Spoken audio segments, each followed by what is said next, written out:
Hyderabad Lok Sabha seat से कांग्रेस उम्मीदवार समीर वलीउल्लाह ने कहा है कि कांग्रेस हमेशा से विकास पर काम कर रही है।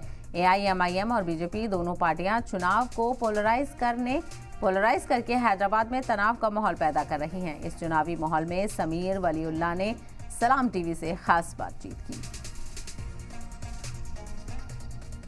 कांग्रेस के कैंडिडेट हैदराबाद लोकसभा के मौजूद है समीर वलीउल्लाह। आप ये बताइए, आपको जीतने की सीट मानकर आप लड़ रहे हैं या आप जीत के कितने नजदीक अपने आप को मानते हैं? देखिए, मैं मेरी तरफ से जितनी मेहनत करना था उतनी मेहनत किया हूँ, घर घर पहुंचा हूँ, जितने रोड शोज कर सकता था लोगों के पास गया हूँ, लोगों के पास जाके ये समझाया हूँ कि बस करो, अब ये नफरत की दुकान को बंद करो, हिंदू मुस्लिम ये मजहब के नाम पे होती हुई सियासत को बंद करो। और मैं डेवलपमेंट का एजेंडा लेके आया, नौकरियों का एजेंडा लेके आया। मैं चाहता हूं कि ओल्ड सिटी डेवलप हो, हमारा सीएम भी चाहता है कि ओल्ड सिटी डेवलप हो, इसलिए मैं तो घर घर पहुंचा हूं। मेरी आवाम से गुजारिश है कि मुझे वोट दे और अगर दे।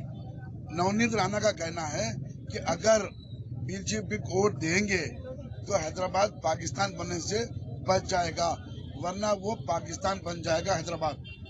नवनीत राणा का ये जो बोलना है कि बीजेपी को अगर वोट देंगे तो हैदराबाद पाकिस्तान बनने से बच जाएगा, तो मैं आपके चैनल के थ्रू ये पूछना चाह रहा हूँ, जब पुलवामा का अटैक हुआ था क्या उसके बाद बीजेपी गवर्नमेंट को पैसे नहीं आए?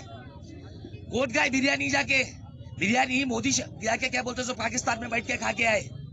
आज इनके पॉलिटिकल बॉन्ड्स में आज पाकिस्तान का बॉन्ड कैसा आया? तो हमारी तरफ से पाकिस्तान नहीं बनने वाला है। आज अगर बीजेपी को वोट दिया जाएगा तो हो सकता है जरूर ये पाकिस्तान के हाथ में चले जाएगा। आपको क्या लगता है ये दिल्ली पर किसकी सरकार बनेगी और क्यों? दिल्ली में इस बार इंडिया अलायंस की ही सरकार बनेगी। बदलाव चाह रहे लोग इनके हर किए हुए जुल्म से बदजन हो गए। लोग नहीं चाह रहे कि इस बार बीजेपी आए। अरे साफ तौर पर कह रहे हैं मोदी, अगर कांग्रेस गवर्नमेंट आएगी तो तमाम पैसे, मंगलसूत्र सब कांग्रेस मुसलमान को दे देगी।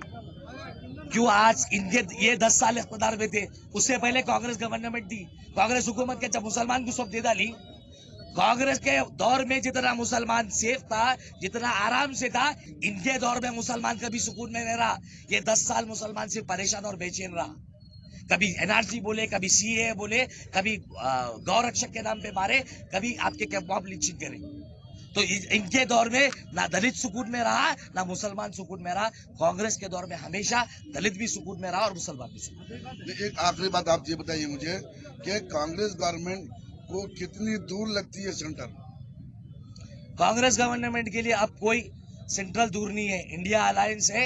इंशाल्लाह 4 जून के दिन हम हमारी हुकूमत परचम लहरा रहे हैं वहां पे बस। अरे अमित शाह और एमआईएम और बीजेपी के बीच में आप बोल रहे थे कि टाई अप है, फिर कैसा? बेशक टाई अप है। कांग्रेस की मकबूलियत से डर के यहाँ पे पोलराइज करने के लिए अमित शाह को बुलाए। माधवी लता जैसे जोकर कैंडिडेट को खड़ा करके उसके प्रचार के लिए अमित शाह यहाँ पे आता। पोलराइजेशन के जिम्मेदार कौन?